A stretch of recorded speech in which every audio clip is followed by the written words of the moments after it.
Сәлем достар. Бүгін Канадаға сапарымыздың басы жайындағы бейнебаянымызды ұсынамыз. Келген біраз достарымыз келіп бізді шығарып салды. Алдымызда шығарып салуға, көрісіп кетуге келді. Көп рахмет. Осы өміріміздегі үлкен кезең Назарбаев университетімен байланысты болды. Сол жердегі танысқан адамдарға, осы университетке алғысымыз шексіз. Көп достарымыз, таныстарымыз барлығы осында жақсы бір естеліктер ойға түседі.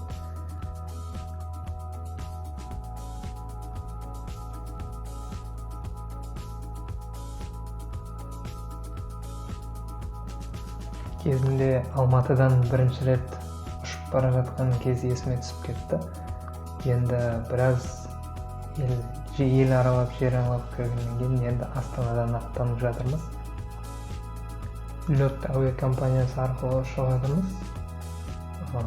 Польша арқылы Варшава қаласында қонамыз. Варшава қаласы арқылы ары қарай Торонтоға ұшамыз. Кедендік бақылау мен паспорт тексеруден тез өттік. Ешқандай қиыншылық болған жоқ.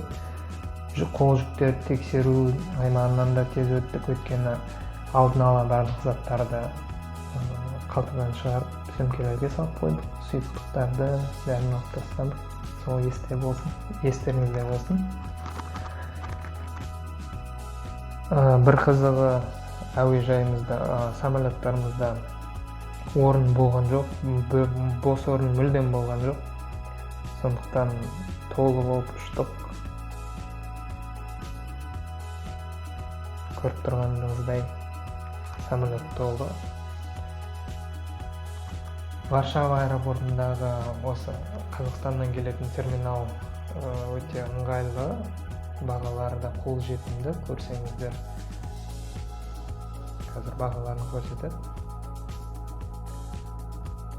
Бір қызығы, басқа терминалдарын білмеймін, осы терминалда душ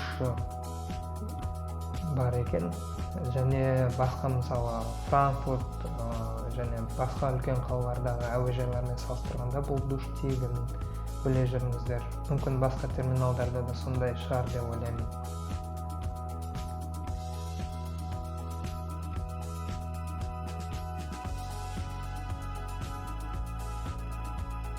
Бағаларына қарай келсек, шамамен 100 теңгеге көбейтеміз осындағы бағаларды. Енді әдеттегідей әуежайдағы бағалар қымбат болғандықтан естеріңізде болсын. Мысалы, багеттер, салаттар 3,5 мың, 4 мыңға шамалас. Багет біздің дөнер сияқтылар 2,5 мың теңгеге шамалас, су 1000 теңгенің шамасында. Мынандай бензин аппараттарында әрине арзандау болады. Сол арқылы мен де алдым. Су, сэндвичтер енді салыстырмалы түрде қолжетімдірек басқаларға қарағанда. 500 теңге су, бізде қалада жүрсең 1000 теңгедей ғой. Сол 500 теңгедей 200 теңгеден. Мынау кішкентай балаларға арналған ойын алаңы өте ыңғайлы екен, қарап отырдық. Біздің әуежайлардағы шенеуніктерге, әуежай менеджерлеріне көрсетіп берсеңіздер, жақсы болатын сияқты деп ойлаймын.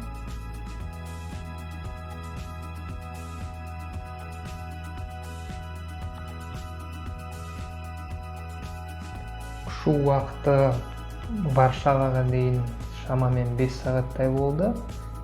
Ал Варшавадан Торонто қаласына ұшу уақыты 9 сағат, кішкене әрине ұзақтау болды. Бірақ трансатлантикалық ұшуларға бұл шамамен осындай уақыт, барлығы сондай уақыт болады. Нью-Йоркке дейін Торонто жақын орналасқаннан кейін шамалас уақыт алады. бір тамақ ішіп ұйықтап тұрғанша әні міне дегенше Торонто қаласына да келіп қалдық.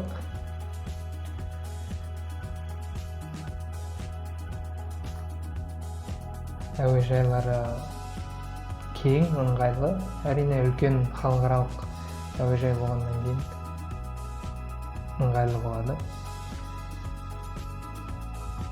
Uber аман болсын, барлық мемлекеттерде істейді, жақсы.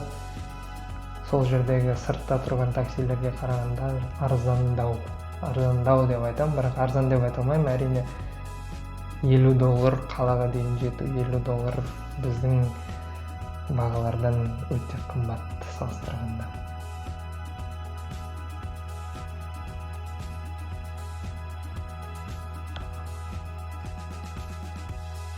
Міне үйімізге де келіп қалдық.